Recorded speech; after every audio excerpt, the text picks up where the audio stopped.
So boys, Grandma's going to start reading this book to you. It's called Little House in the Big Woods. Recording? It is recording. Oh, I'm sorry. Okay, so I used to read this to your dad and your aunts and your uncles when they were little, and we would try and read this at least once a year. You know, this one kind of starts in the fall, so it would be fun to watch to start reading it during the fall.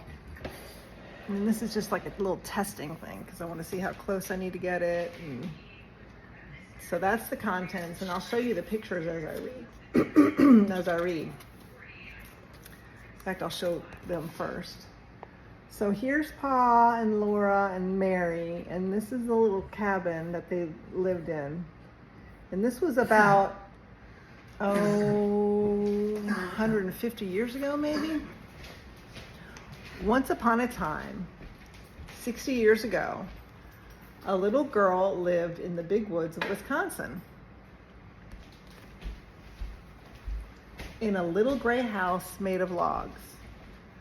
The great dark trees of the big woods stood all around the house, and beyond them were other trees, and beyond them were more trees. As far as a man could go to the north in a day, or a week, or a whole month, there was nothing but woods. They didn't have any close neighbors or anything. It was just them. There were no houses. There were no roads, no pictures, so. There were no roads, there were no people, there were only trees and the wild animals who had their homes among them. Wolves lived in the big woods, and bears, and huge wild cats. Muskrats and mink and otter lived by the streams. Foxes had dens in the hills, and deer roamed everywhere. To the east of the little log house, and to the west, there were miles upon miles of trees, and only a few little log houses scattered far apart in the edge of the big woods. So far as the little girl could see, there was only the one little house where she lived with her father and mother, her sister Mary, and baby sister Carrie. A wagon track ran before the house, turning and twisting out of sight in the woods where the wild animals lived. But the little girl did not know where it went, nor what might be at the end of it. The little girl was named Laura, and she called her father Pa and her mother Ma.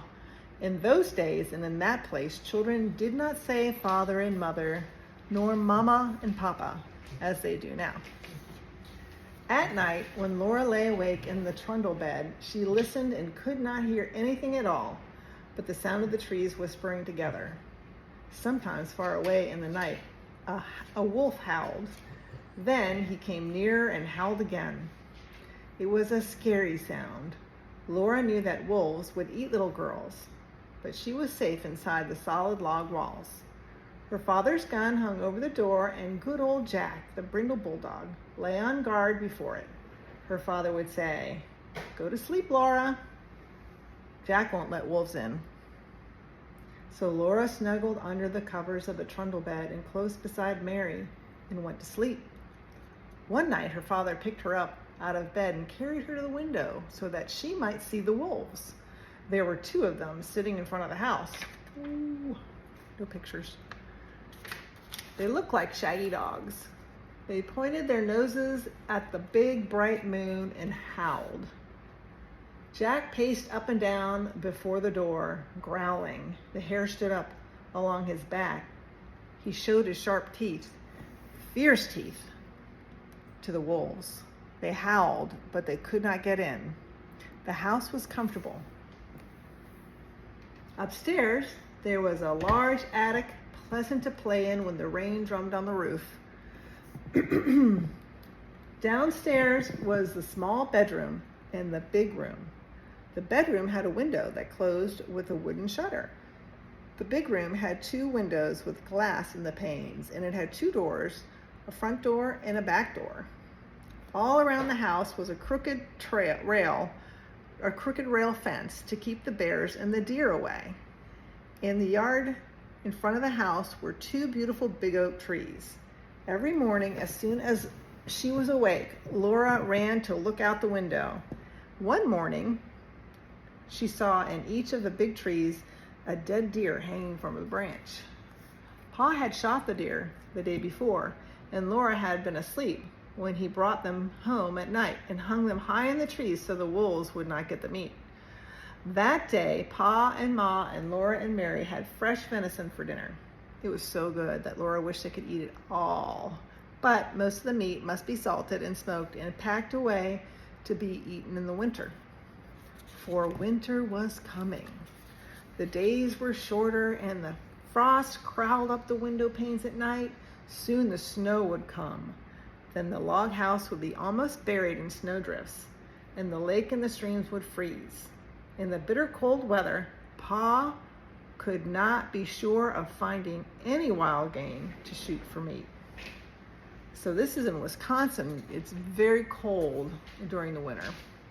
They've got lots of snow, and it's very difficult to hunt in the wintertime, so he had to do all that before it turned winter. The bears would be hidden away in their dens where they slept soundly all winter long. The squirrels would be curled in their nests in the hollow trees with their furry tails wrapped snugly around their noses. The deer and the rabbits would be shy and swift. Even if Pa could get a deer, it would be poor and thin, not fat and plump, as deer are in the fall. Pa might hunt alone all day in the bitter cold in the big woods covered with snow and come home at night with nothing for Ma and Mary and Laura to eat. So as much food as possible must be stored away in the little house before winter came. Pa skinned the deer carefully and salted and stretched the hides, for he would make soft leather of them. Then he would cut up the meat and sprinkle salt over the pieces as he laid them on a board.